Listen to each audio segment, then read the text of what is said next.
Smart सुगरण होण्यासाठी smart kitchen tips. Number 1. पावसाळ्यात cookies बिस्किटे नरम पडतात किंवा सादळतात, त्यामुळे बिस्किटं हवाबंद डब्यातच ठेवावी हा उत्तम मार्ग आहे. किंवा बिस्किटाच्या डब्यात थोडीशी साखर ठेवल्याने बिस्किटं नरम पडत नाही किंवा सादळतसुद्धा नाही.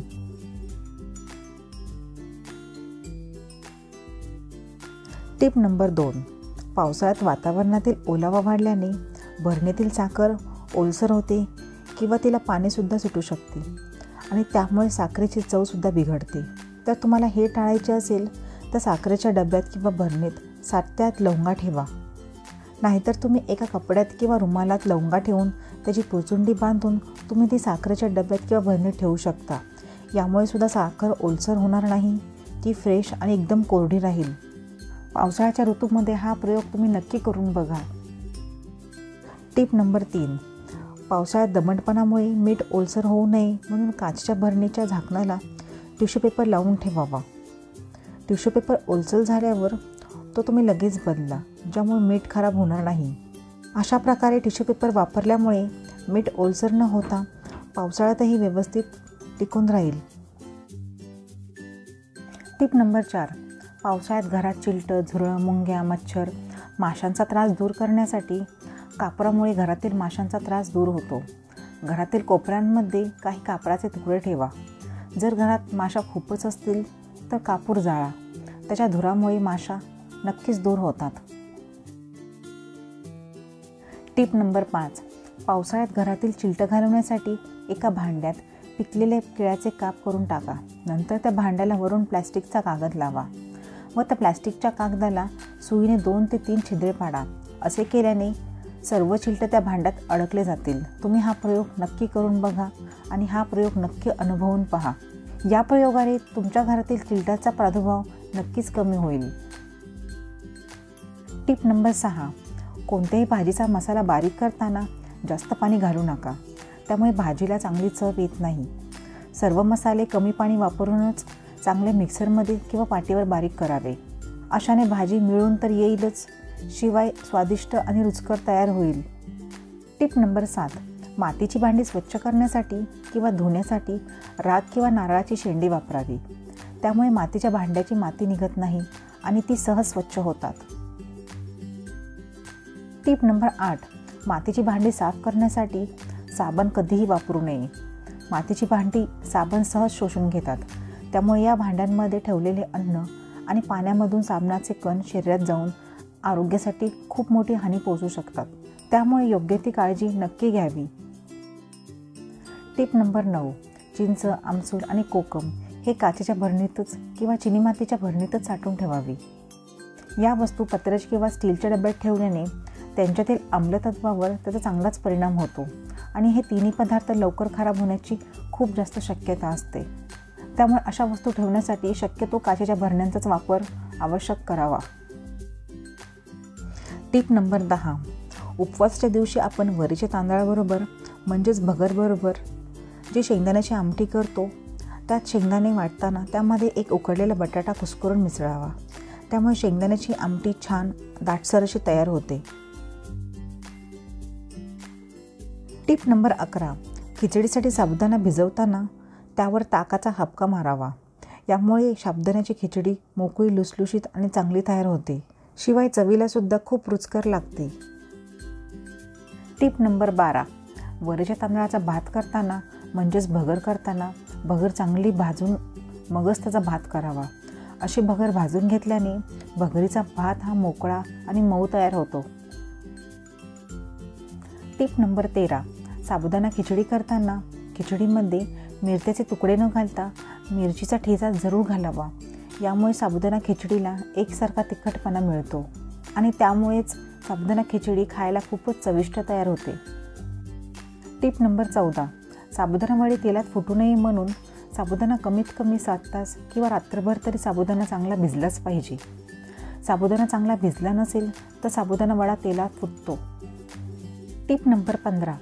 पुरी किंवा भजी तळत असताना तेलामध्ये चिमूटभर मीठ घातल्याने भजी आणि पुरी तेल कमी शोषले जाते आणि पदार्थसुद्धा तेलकट होत नाही. Tip number 16.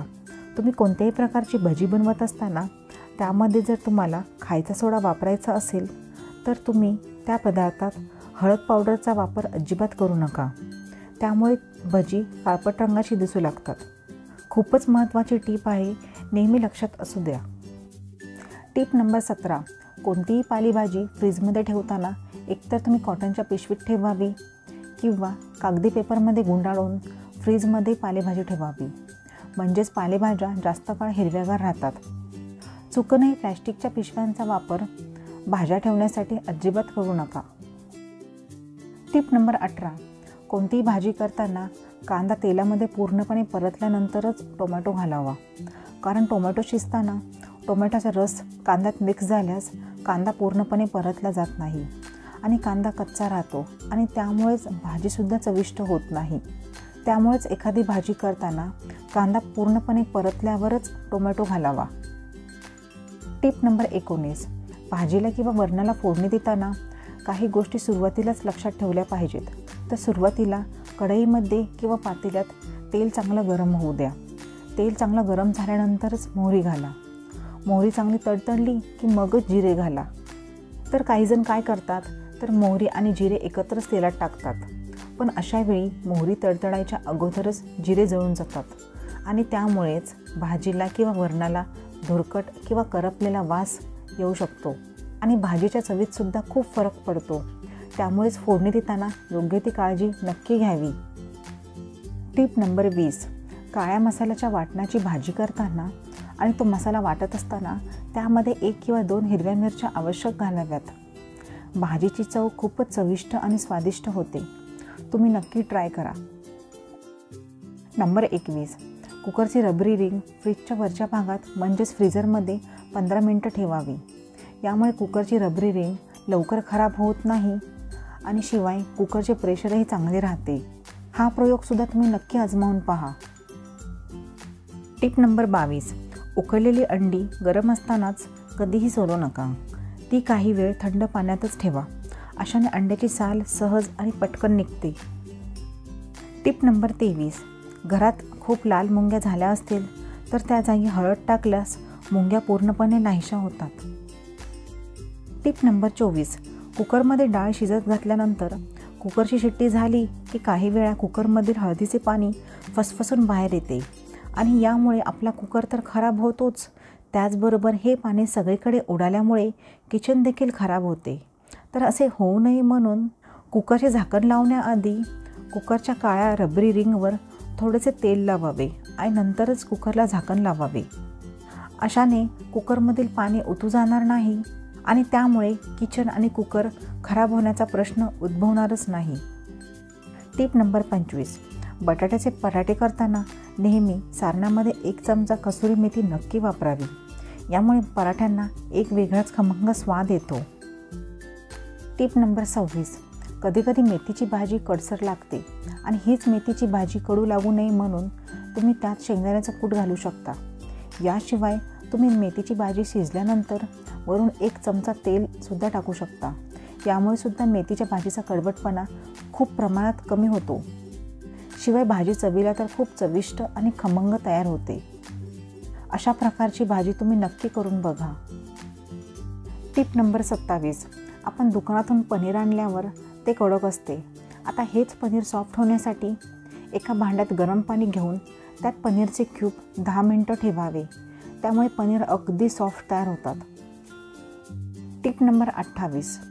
शेंगदाण्याचं कूट घालून एखादी भाजी बनवताना भाजीमध्ये तिखटाचं प्रमाण जास्त घालावे. कारण शेंगदाण्याच्या कूटामुळे भाजीचा तिखटपणा कमी होऊन जातो.